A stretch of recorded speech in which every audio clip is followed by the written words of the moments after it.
I saw a strange sight. I stumbled across a story most unusual, like nothing my life had ever prepared me for. Hush now, and I'll tell it to you. Even before the dawn one Friday morning, I saw a young man, handsome and strong, pulling an old cart filled with clothes that were bright and new. He sang out in a clear tenor voice, "Rags!" Ah, the air was foul to be crossed by such sweet music. "Rags!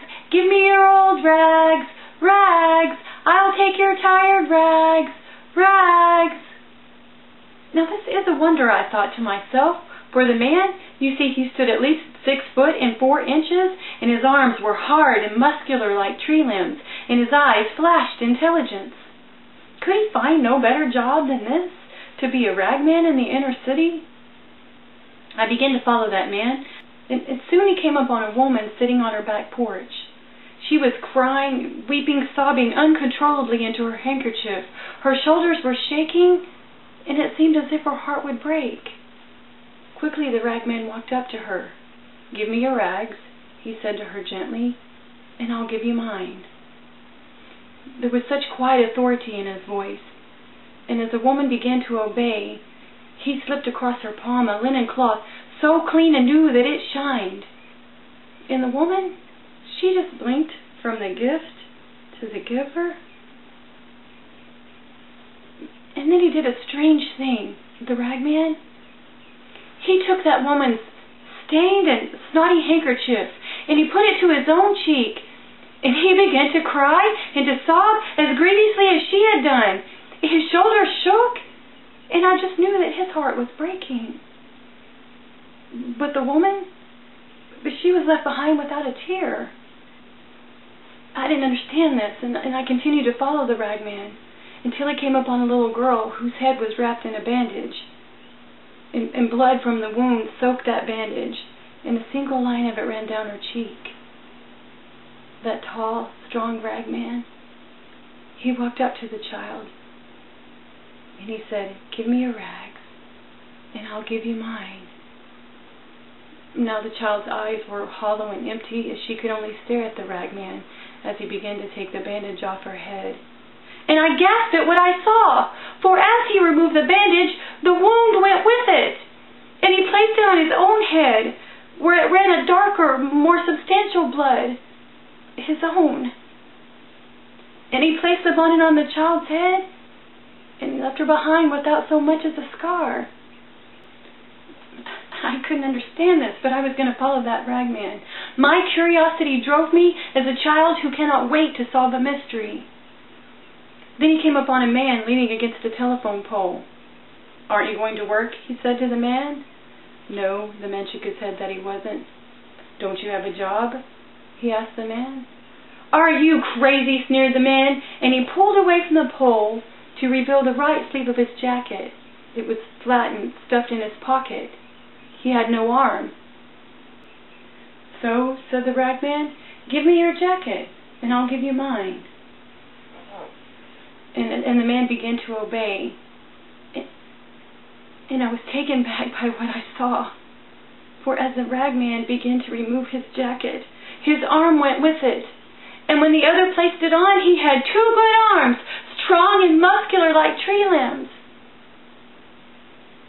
But the ragman, he was left behind with only one. I had to run to keep up with him now, though he was sobbing and weeping uncontrollably and bleeding freely from his forehead. He was pulling his cart with only one arm, and yet he hurried this mile and that. He skittered through the alleys of the city, here and there, and then he rushed beyond its limits, and I followed because I had to know. What drove this man? What made him do the things he had done? And I wept to see the change in him. I heard to see the sorrow on his face. And yet he continued, the ragman, until he came to a landfill, and then he came to a garbage dump. And in that garbage dump, he walked up a hill, and he began slowly, with great effort, to clear a spot on that hill. And he cleared, and when it was cleared, he sighed. And he lay down and he pillowed his head on a jacket and a handkerchief.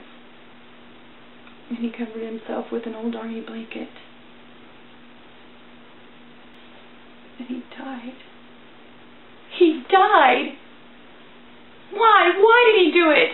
Why? What's the hope? Why? What's the sense of it all? He died! He died and he left me behind.